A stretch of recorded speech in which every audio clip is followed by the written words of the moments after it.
அண்மை செய்தியை பார்த்து வருகிறோம்.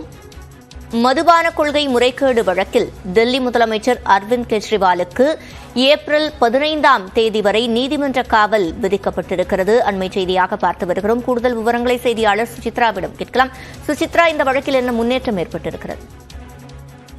டெல்லி மதுபான கொள்கை ஊழல் மற்றும் கலால் வரி கொள்கையினுடைய ஊழல் விவகாரத்தில் தற்போது டெல்லியினுடைய முதல்வர் அரவிந்த் கெஜ்ரிவாலுக்கு வரும் 15ஆம் தேதி வரை நீதிமன்ற காவல் வழங்கி டெல்லியினுடைய ரோசவன நீதிமன்றமானது உத்தரவு பிறப்பித்திருக்கிறது. ஏற்கனவே மொத்தம் 11 நாட்கள், அதாவது முதலில் 7 நாட்கள் மற்றும் 4 நாட்கள் விசாரணைக்காக அமலாக்கத்துறைக்கான ஒரு நீதிமன்ற காவல் வழங்கி ரோசவன நீதிமன்றமானது உத்தரவிட்ட நிலை தற்போது வரும் 15ஆம் தேதி வரை அவருக்கான அந்த காவலை நீட்டித்து தற்பொழுது ரோசவன நீதிமன்றமானது உத்தரவை பிறப்பித்திருக்கிறது. மேலும் இந்த வழக்கினுடைய விசாரணை என்பது தொடர்ந்து நடைபெறும் எனும் வழக்குடைய விசாரணைக்கு அரவிந்த் கெஜ்ரிவால் ஒத்துழைக்க மறுப்பதாக அமலாக்கத்துறையானது இன்றைய விசாரணையின் பொழுது நீதிமன்றத்தில் தெரிவித்துள்ளார்கள். இது மட்டுமல்லாமல் வேண்டுமென்றே விசாரணையை அதாவது கால நீட்டிப்பை ஏற்படுத்தும் வகையிலும் ஒரு ஒத்துழைப்பை முறையாக வழங்கவில்லை என்ற ஒரு குற்றச்சாட்டையும் தற்பொழுது அமலாக்கத்துறையானது நீதிமன்றத்தில் தெரிவித்திருக்கிறது. மேலும் விசாரணைக்கு தவறான தகவல்களை அவர் வேண்டுமென்றே வழங்குகிறார், கேட்கப்படும் கேள்விகளுக்கான பதிலை கோராமல் தவறான தகவல்களை அவர் வழங்கி வருகிறார் என்ற ஒரு குற்றச்சாட்டையும் தற்பொழுது அவர்கள்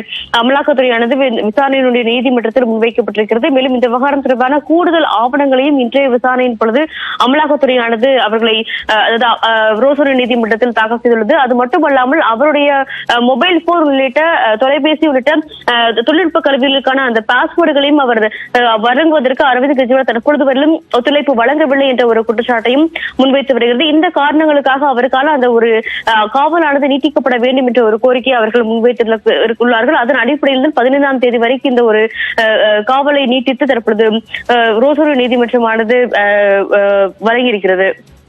விவரங்களை வழங்கியமைக்கு நன்றி சுசித்ரா.